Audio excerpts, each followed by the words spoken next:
তেপর্নবো পডময়িম কোন্টালাম। যদি আমি এটাকে রাশিয়ার ভাষায় ট্রান্সলেট করি তাহলে যা দাঁড়াবে তা হলো আকাশ এখন আমার দখলে।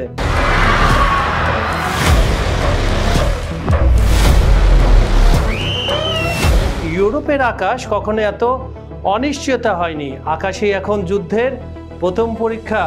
পুতিনের রাশিয়া শুধু মাটি নয়, আকাশের তথ্যযুদ্ধে এবং সিভিল জীবনে ভীতি ছড়াচ্ছে।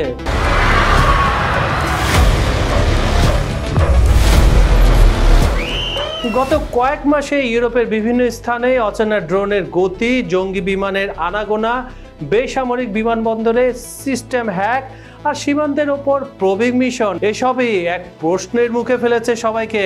তা হলো আকাশের নেতাকে।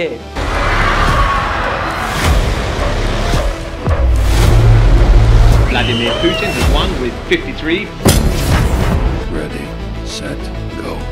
খবর সংযোগের আন্তর্জাতিক অঙ্গনের বিহাইন্ড দ্য সিনের এই পর্বে আমরা দেখব পুতিন কি চাইছেন, রুশ বিমান ও ড্রোন কৌশলগুলো কি, এবং ন্যাটো ইউরোপ কিভাবে প্রতিক্রিয়া দিচ্ছে, তারা কি ধরনের সিদ্ধান্ত নিচ্ছে। চলুন তাহলে।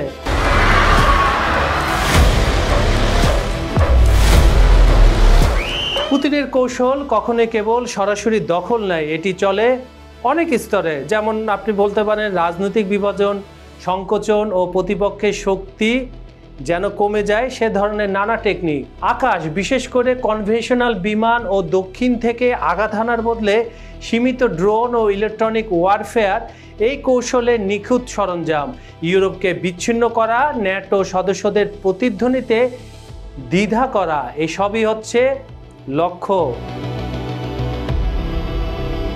যদি রাশিয়ার বিমান বাহিনীর কথা ধরা যায় তাহলে তারা ঐতিহ্যগতভাবে অনেক শক্তিশালী। SU-35 টুপলের মিশ্রিত ফ্লাইটস, অ্যাসিমেট্রিক ক্ষমতা। তবে সাম্প্রতিক বছরগুলোতে তাদের বিনিয়োগ বাড়িয়েছে অটোনোমাস ড্রোনস, ক্রুজ ও ব্যালিস্টিক রকেট এবং জ্যামিং ইলেকট্রনিক অপসারণের প্রযুক্তিগুলোতে। বিশেষ করে ম্যাসিভ প্রবিং টেকনিক, অর্থাৎ প্রচুর পরিমাণে সস্তা ড্রোন ছেড়ে প্রতিরক্ষা লাইন পরীক্ষা এখন ব্যবহার হচ্ছে যে কোনো বড় ধরনের অভিযানের পূর্বাভাস হিসাবে নয়, বরং বিরোধী রাষ্ট্রগুলোকে একটু টোকা দিয়ে দেখার। বাল্টিক ও পোল্যান্ড সীমান্তে সেপ্টেম্বরে বেশ কিছু ড্রোন পোল্যান্ডের আকাশে ঢুকে পড়েছিল।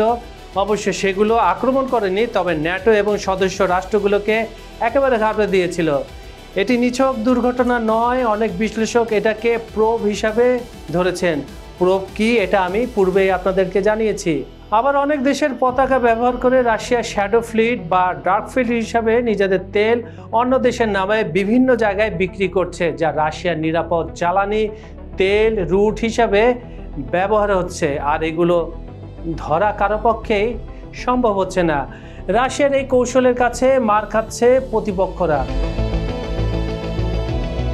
আকাশ কেবল যুদ্ধক্ষেত্র নয়, এটি একটি দেশের অর্থনীতি থেকে শুরু করে সব কিছুর সিস্টেমকে আঘাত করার জায়গাও। আর এই ড্রোনগুলো সস্তা, অনুকরণযোগ্য এবং ক্ষুদ্র।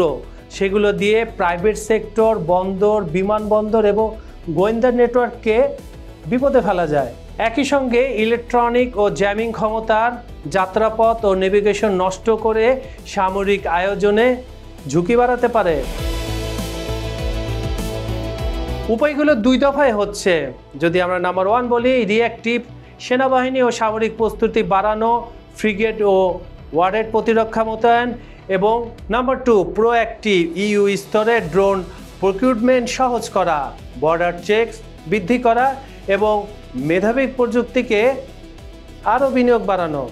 কোপেনহেগেন বৈঠকে ড্রোন প্রতিরক্ষা সমন্বয় বাড়ানোর চেষ্টা করা হয়েছে, কিন্তু নিজেদের দায়বদ্ধতা ও কৌশলগত সিদ্ধান্তে এখনও বিভক্তি রয়েছে, যা সুযোগ নিচ্ছে রাশিয়া। সিভিল এভিয়েশনে ক্ষতিগ্রস্ত হলে এর চেইন অফ কমান্ড ব্যাপকভাবে ক্ষতিগ্রস্ত হয়। যেমন প্রবাসীরা আটকে পড়ে, সরবরাহ শৃঙ্খলা ব্যাহত হয়, পর্যটন মাত্রা কমে যায়, প্রশাসনিক খরচ বাড়ে, বিমানবন্দর থেকে শুরু করে বন্দর, স্বাস্থ্যসেবা সব কিছুতে সিকিউরিটি ব্যয় অনেক বেড়ে যায়। আর রাজনৈতিকভাবে সাধারণ মানুষ দ্রুত শান্তি চাহিদার বিভ্রান্ত হতে পারে, যা কূটনৈতিক চাপকে দুর্বল করে আর দেশে দেশে বিক্ষোভও হতে পারে। যদি ইউরোপ আকাশে পুতিনের আধিপত্য প্রতিহত করতে চায় তাহলে কয়েকটি কোর পদক্ষেপ অত্যন্ত জরুরি। দ্রুততম সময়ে ইন্টিগ্রেটেড ড্রোন ডিটেকশন নেটওয়ার্ক স্থাপন, যেমন সেন্সর, রাডার, সাইবার ইন্টেল। আন্তঃরাষ্ট্রীয় ক্রয় প্রক্রিয়া আরও সহজ করে দেওয়া, যাতে দ্রুত প্রতিরক্ষামূলক সিস্টেম যে কোনো দেশ, ইউরোপীয় ইউনিয়নভুক্ত যে কোনো দেশ কিনতে পারে। ন্যাটো পদ্ধতিতে স্পষ্ট রুলস অফ এঙ্গেজমেন্ট স্থির করা, ড্রোন সামরিক আঘাত হলে কাকে কিভাবে প্রতিক্রিয়া জানাতে হবে তা আগে থেকে নির্ধারণ করা। নাহলে দেখা গেল রাশিয়া ইউরোপের কোনো একটি দেশে আঘাত করে চলে গেল, আর ইউরোপীয় ইউনিয়ন বা ন্যাটোভুক্ত দেশগুলো বৈঠক করতে করতে সময় শেষ। আরেকটি প্রোগ্রাম হতে পারে যেটাকে সিভিল রিলেশন প্রোগ্রাম বলে। বিমানবন্দর, হাসপাতাল, বিদ্যুৎ স্থাপনগুলোর জন্য রিডেন্সিন এবং জরুরি নেটওয়ার্ক তৈরি করা। সবকিছুই সময়ের বিষয়। পুতিন যদি পরীক্ষাগুলো বাড়ায়, ইউরোপকে কঠোরভাবে 3 স্তরে উত্তর দিতে হবে: প্রযুক্তি, কূটনীতি এবং জনসমর্থন। ন্যাটো ইউরোপ যদি একটি স্মার্ট, সমন্বিত এবং দৃঢ় প্রতিক্রিয়া দেখায় তাহলে আকাশের আধিপত্য ঠেকানো সম্ভব। না হলে আকাশ নয়, সব জায়গায় পরাস্ত হবে তারা। আকাশ শুধু নীল নয়, এখন এটি কৌশলগত, সামরিক, রাজনৈতিক স্তর। পুতিনের কৌশলকে অনুমান করা সহজ নয়, তাই ন্যাটোকে সাবধান হতে হবে, নাহলে বিপদ সামনে রয়েছে। সুপ্রিয় দর্শক, আন্তর্জাতিক অঙ্গনের বিহাইন্ড দ্য সিন অনুষ্ঠানটি আপনাদের কেমন লেগেছে? আমাদের ভিডিওগুলো লাইক, কমেন্ট ও শেয়ার করবেন। আমাদের চ্যানেলটি সাবস্ক্রাইব করে রাখুন।